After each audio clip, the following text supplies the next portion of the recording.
میری زندگی کا مقصد تیرے دین کی سرفرازی، میری زندگی کا مقصد تیرے دین کی سرفرازی، میں اسی لیے مسلمان، میں اسی لیے نمازی۔ نحمدہ ونصلی علی رسولہ الکریم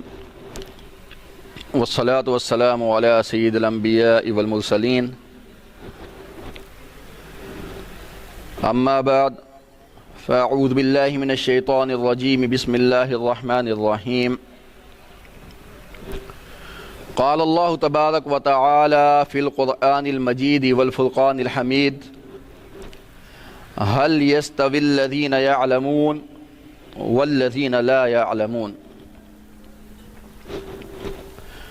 وقال النبی صلی اللہ علیہ وسلم، خیرکم من تعلم القرآن وعلمہ، او کما قال النبی علیہ الصلاۃ والسلام۔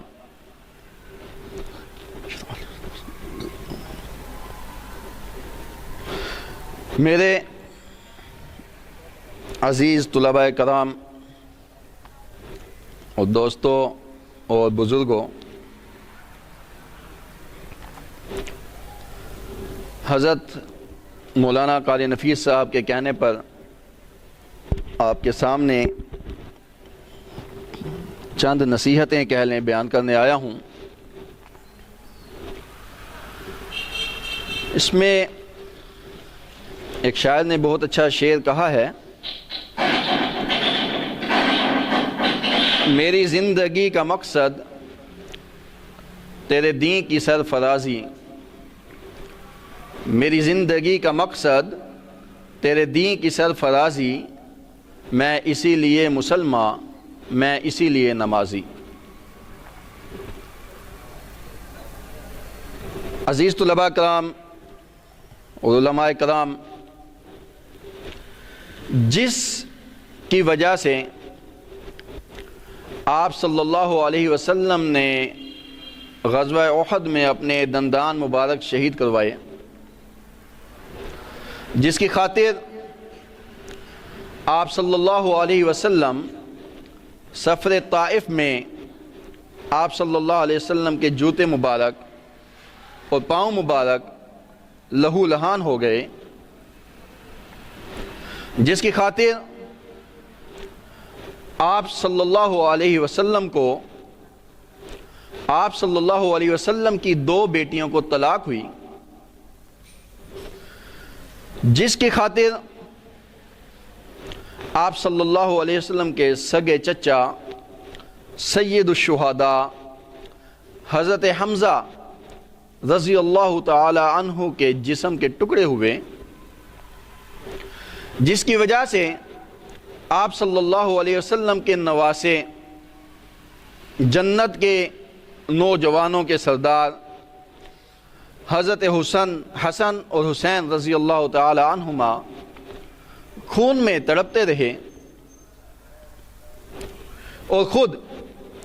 آپ صلی اللہ علیہ وسلم کے بہت پیاروں نے اس کی خاطر بہت سی قربانیاں دیں، اور اتنی قربانیاں دیں کہ جن کا ہم حساب بھی نہیں رکھ سکتے۔ اسی طرح آپ صلی اللہ علیہ وسلم کو جس کی خاطر اپنا وطن چھوڑنا پڑا اور وطن سے بے وطن ہونا پڑا، جس کی خاطر آپ صلی اللہ علیہ وسلم نے فاقے برداشت کیے، آپ صلی اللہ علیہ وسلم نے اپنا گھر بار چھوڑ دیا، وہ کیا چیز ہے؟ تو میرے عزیزوں، وہ میرے نبی صلی اللہ علیہ وسلم کی زندگی کا گلشن ہے، میرے نبی کے دین کا گلشن ہے۔ اب اس امت پر حق ہے کہ وہ اس گلشن کو سنبھالے، آپ صلی اللہ علیہ وسلم کے اس گلشن کو کھاد بھی دے، پانی بھی دے، اس کو سبز و شاداب رکھے۔ تو لہذا اللہ کے نبی کے دین کی حفاظت اللہ کے نبی کے دین کی اشاعت اس امت پر میرے نبی کا حق ہے۔ کبھی تصور بھی نہیں تھا کہ مسلمانوں میں اس طرح کے مسلمان ہوں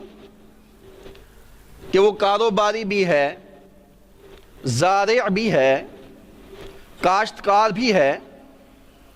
لیکن دین کے کام کا نہیں۔ ایسا تصور بھی نہیں تھا۔ لہذا جو بھی مسلمان تھا آپ صلی اللہ علیہ وسلم پر ایمان لایا، ایمان لانے کے بعد اس نے دین کا حق ادا کی ریکوائرمنٹس تھیں، جو دین اس سے چاہتا تھا اس نے اس پر عمل کر کے دکھایا۔ اتنا عمل کیا کہ خود اللہ تعالیٰ نے قرآن پاک میں ان سے خوش ہو کر رضی اللہ عنہم ورضوا عنہ کا ان کو لقب دے دیا کہ انہوں نے تو ایسے ایسے کام کر دکھائے ہیں کہ اللہ تعالیٰ ان سے راضی ہو گیا، اللہ تعالیٰ ان سے خوش ہو گیا، اور یہ بھی اللہ تعالیٰ سے خوش ہیں، اللہ تعالیٰ سے راضی ہیں۔ کیوں؟ یہ دین کی قدر تھی، دین کو جانتے تھے، دین کی قیمت کا ان کو اندازہ تھا۔ لیکن جب سے مسلمان کا نہ مال لگ رہا ہے، نہ وقت لگ رہا ہے، نہ اس کی کوئی سوچ ہے، نہ اس کی کوئی اولاد ہے، تو دین کی بے قدری میں اضافہ ہوتا چلا جا رہا ہے۔ وجہ یہی ہے کہ اس نے نہ وقت لگایا نہ پیسہ لگایا۔ میرے عزیزوں، اگر دنیا میں ہم دیکھیں، صرف ایک موبائل لے لیں، اگر کسی کا موبائل زمین پر گر جائے، خود سے گرے، بچے سے گرے، تو دل میں خراش پیدا ہوتی ہے۔ اسی طرح کوئی آپ نے بائک لی ہے، کار لی ہے، اس پہ کوئی خراش پیدا کر دے تو وہ صرف گاڑی پہ نہیں لگتی، انسان کے دل پہ بھی لگتے ہیں کہ میں نے یہ گاڑی لی تھی، اس میں خراش پیدا ہو گئی، اس میں نقص آ گیا۔ وجہ کیا ہے؟ وجہ یہ ہے کہ اس کا وہاں پہ پیسہ بھی لگا ہے، اس کا وہ چیز بنانے میں وقت بھی لگا ہے۔ لیکن اس کے مقابلے میں اگر میرے نبی کا دین اس کی زندگی سے ختم ہو رہا ہے، اس کے گھر سے ختم ہو رہا ہے، اس کے شادی بیاہ میں ہندوانہ رسم و رواج آ رہے ہیں، اس کو فرق نہیں پڑتا، پریشان نہیں ہوتا۔ وجہ نہ تو اس کا وقت لگ رہا ہے دین پہ، نہ اس کا پیسہ لگ رہا ہے، نہ اس کی جان لگ رہی ہے، نہ ہی اس کی اولاد لگ رہی ہے۔ لہذا اس دین پہ اس کا لگا کیا ہے؟ جس کا لگا ہے وہ پریشان ہے۔ یہ تو آپ حضرت ابو بکر صدیق رضی اللہ تعالیٰ عنہ سے پوچھیں کہ آپ صلی اللہ علیہ وسلم نے ان کے بارے میں فرمایا کہ یا اللہ، میں نے سب کا حق ادا کر دیا، لیکن ابو بکر صدیق کا حق ادا نہیں کر سکتا۔ اس نے جو معاملات میرے ساتھ کیے ہیں، جو معاملات تیرے دین کی خاطر کیے ہیں، ان کا حق میں ادا نہیں کر سکتا۔ حضرت ابو بکر صدیق رضی اللہ تعالی عنہ سے پوچھیں، وہ فرماتے ہیں اَيَنْقُصُ الدِّينُ وَأَنَا حَيٌّ اَيَنْقُصُ الدِّينُ وَأَنَا حَيٌّ، کہ دین ختم ہو جائے اور میں زندہ رہوں، یہ کیسے ہو سکتا ہے؟ یہ کبھی بھی نہیں ہو سکتا کہ اللہ کا دین ختم ہوتا چلا جائے اور صدیق زندہ رہے، صدیق کے زندہ ہوتے رہتے ہوئے ایسا کبھی بھی نہیں ہو سکتا۔ تو لہذا میرے عزیزو، میرے نبی کا حق ہے کہ اس گلشن کے لیے میں نے کیا کیا۔ ہر ایک کے لیے سوچنے کی بات ہے کہ میں نے کتنا وقت لگایا، اس دین کے بارے میں، کتنا میں پیسہ لگا رہا ہوں، کتنی میری سوچ ہے، کتنی میری فکر ہے۔ ہر شخص، ہم میں سے ہر شخص زندگی کے ایک دائرے میں کھڑا ہے۔ یہ دائرہ اس طرح کا ہے کہ جس میں ہر کوئی ایسا نہیں کہ آپ کی بات نہیں سنتا۔ یہ دائرہ اس طرح کا ہے کہ کتنے ہی لوگ ہیں جو آپ کو سنتے ہیں، جو آپ کو دیکھنا چاہتے ہیں، جو آپ سے پیار محبت کرتے ہیں، آپ کی باتوں کا ان پر اثر ہوتا ہے، آپ کے کردار کا ان پر اثر ہوتا ہے، آپ کے انداز کا ان پر اثر ہوتا ہے۔ لہذا جتنا ہمارا دائرہ کار ہے، جتنے لوگ ہماری باتیں سننے کو تیار ہیں، ہماری ذمہ داری بنتی ہے کہ کم از کم ہم ان تک تو یہ دین کی باتیں پہنچائیں، ان کی زندگیوں میں تو اس دین کو لے کر آئیں۔ تو اس کے لیے ضروری ہے کہ ہمیں خود با کردار ہونا پڑے گا۔ اس بارے میں ہمیں اپنی صلاحیتیں، اپنے وسائل، اپنی زندگی، اپنے اوقات کا بھی استعمال کرنے ہوں گے کہ میں اللہ کے دین کا داعی ہوں، اللہ کے دین کا سپاہی ہوں، اللہ کے دین کا چوکیدار ہوں۔ یہ میں نے کرنا ہی کرنا ہے کہ جب مسلمان اس پہ کچھ لگاتے ہیں پھر ان کا دل دکھتا ہے، ان کے دل میں درد اٹھتا ہے کہ میں نے تو اس پر پوری جان لگا دی، سارا وقت میں نے اس کو دے دیا، لیکن یہ پھر دین میں کمی آ رہی ہے، اس کے کردار میں کمی آ رہی ہے۔ ایسا نہیں ہونا چاہیے۔ دیکھیں حضرت ابوبکر صدیق رضی اللہ تعالی عنہ، جس وقت آپ صلی اللہ علیہ وسلم اس دنیا سے پردہ فرما گئے، کتنے ہی مسلمان مرتد ہو گئے، کتنے ہی مسلمان زکوٰۃ دینے سے انکاری ہو گئے،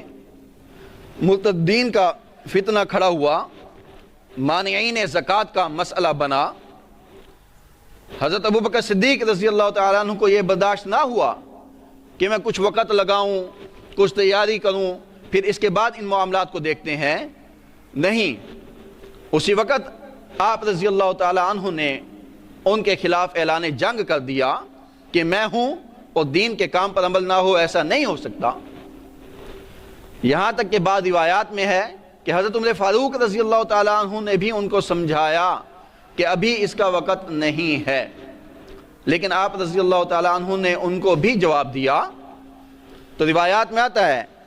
حضرت عمر فاروق رضی اللہ تعالیٰ عنہ فرماتے ہیں کہ میں سمجھ گیا کہ اللہ تعالیٰ نے ان کا سینہ جہاد کے لیے کھول دیا ہے، دین کے لیے کھول دیا ہے۔ لہذا دنیا میں ہم آتے ہیں، یہ تو آپ نے سنا ہوگا کہ فلاں کو پریشانی لاحق ہو گئی تو وہ ڈپریس ہو گیا، ڈپریشن کا شکار ہو گیا ہے،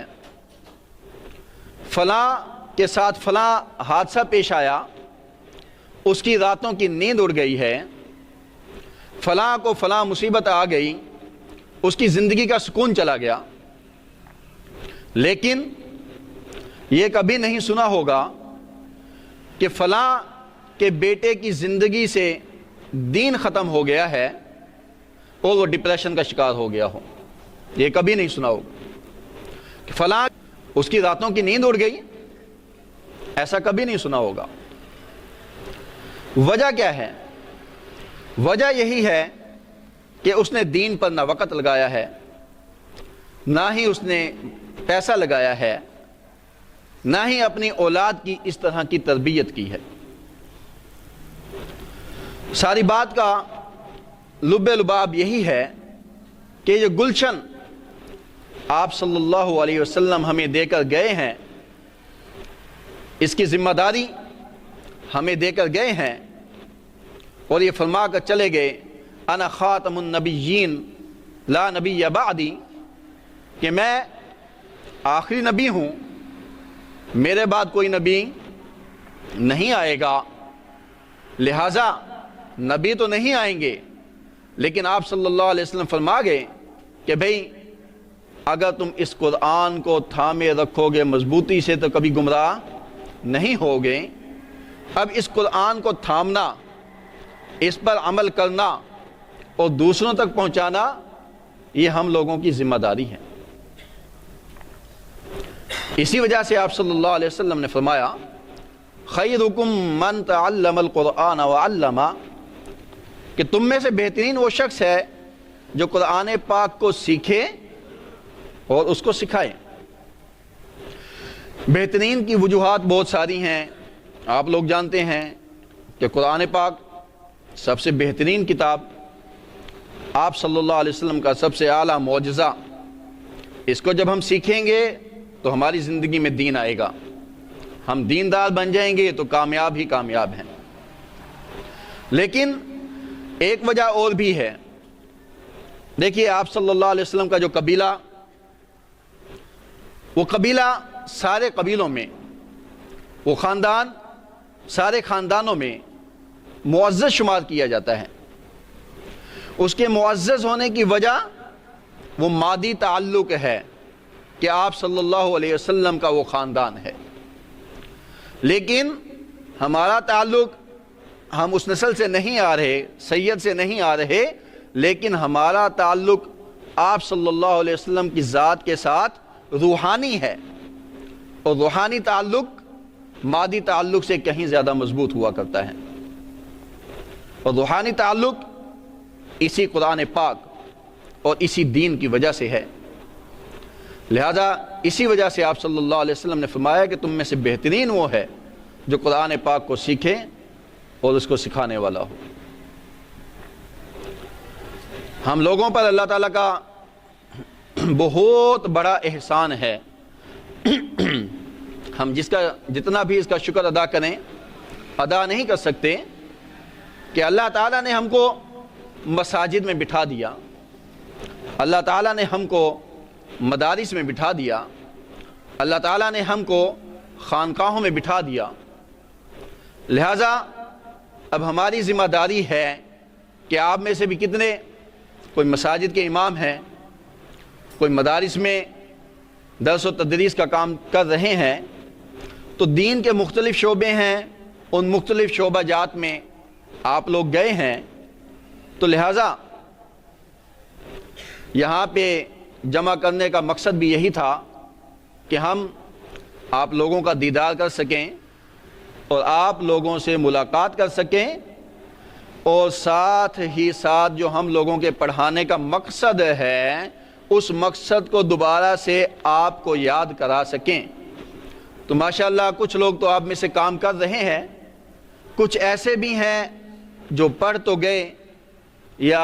اپنی پڑھائی بھی مکمل نہ کر سکے، درمیان میں چھوڑ گئے، تو ان کے لیے بھی یہ ہے کہ کم از کم اپنے کردار کو بہتر بنائیں، اپنے اندر اخلاق کو پیدا کریں، تاکہ آپ لوگوں کو دیکھ کر کوئی دوسرا انگلی نہ اٹھا سکے کہ بھئی یہ دیکھو یہ بھی دین پڑھا ہوا ہے، مدارس سے پڑھا ہوا ہے، لیکن اس کی حرکات تو اس طرح کی نہیں ہے۔ ہم لوگوں نے اپنے آپ کو صحیح کرنا ہے، جب ہم اپنے آپ کو صحیح کر لیں گے تو دوسرے انشاءاللہ تعالی ہمیں دیکھ کر بھی خود بخود صحیح ہوتے چلے جائیں گے۔ یہی وجہ ہے کہ پہلے مسلمانوں کو جب کافر دیکھا کرتے تھے تو کتنے تو دیکھ کر ہی مسلمان ہو جایا کرتے تھے کہ یہ واقعی کسی صحیح مذہب پر چلنے والا انسان ہے، اور اس کا جو مذہب ہے میں بھی اسی کو قبول کروں گا۔ آج کی طرح کے نہ تھے کہ جن کو دیکھ کر آپ کو پتہ ہے باہر جب آپ لوگوں کا واسطہ پڑتا ہے تو کتنے ہی لوگ علماء کے ساتھ بدظن ہیں، ان کی اس بدظنی کو ہم نے ختم کرنا ہے، ان کو اپنے قریب لے کر آنا ہے، اس کے لیے ہم نے کام کرنا ہے۔ ساتھ ہی ساتھ جب ہم باہر کام کرتے چلے جائیں گے تو ہم میں سے ہر ایک کی ذمہ داری بنتی ہے کہ جہاں ہم دوسروں کے لیے دعائیں کرتے ہیں یا اور معاملات کرتے ہیں وہاں پہ دعاؤں میں اپنے اساتذہ کرام کو بھی یاد رکھیں. اپنا وقت اگر ادارے کو درکار ہو تو وقت بھی دیں. آپ باہر نکل چکے، ہر ایک کو اللہ تعالیٰ رزق بھی دے رہا ہے، وہ کام بھی کر رہا ہے دین کا یا دنیا کا، اس کے پاس کچھ آ بھی رہا ہے، تو اس میں سے بھی ہم سب کو چاہیے کہ جس ادارے نے ہم کو اتنا کچھ سکھایا، جس ادارے نے ہم کو اس مقام پر پہنچایا، اس ادارے کو بھی اپنے اخراجات میں بھی یاد رکھیں. اس ادارے کے ساتھ جسمانی تعلق بھی ہو، روحانی تعلق بھی ہو، اس کے ساتھ ساتھ مالی تعلق بھی ہونا چاہیے. لہذا ہم سب اللہ کے دین کے داعی ہیں، اللہ کے دین کے چوکیدار ہیں، اللہ کے دین کے سپاہی ہیں. اسی دین کو لے کر ہم نے آگے چلنا ہے. اور یہ جو باہر کی مخلوق جو علماء کرام کے بارے میں غلط باتیں کرتے ہیں، ان لوگوں کو بھی ہم ہی نے سدھارنا ہے، ان لوگوں کو بھی ہم ہی نے سمجھانا ہے. تو آخر میں دعا یہی ہے کہ جو کچھ کہا اور سنا گیا اس پر اللہ تعالیٰ مجھے بھی اور آپ سب کو بھی عمل کی توفیق عطا فرمائے. وآخر دعوانا ان الحمد للہ رب العالمین.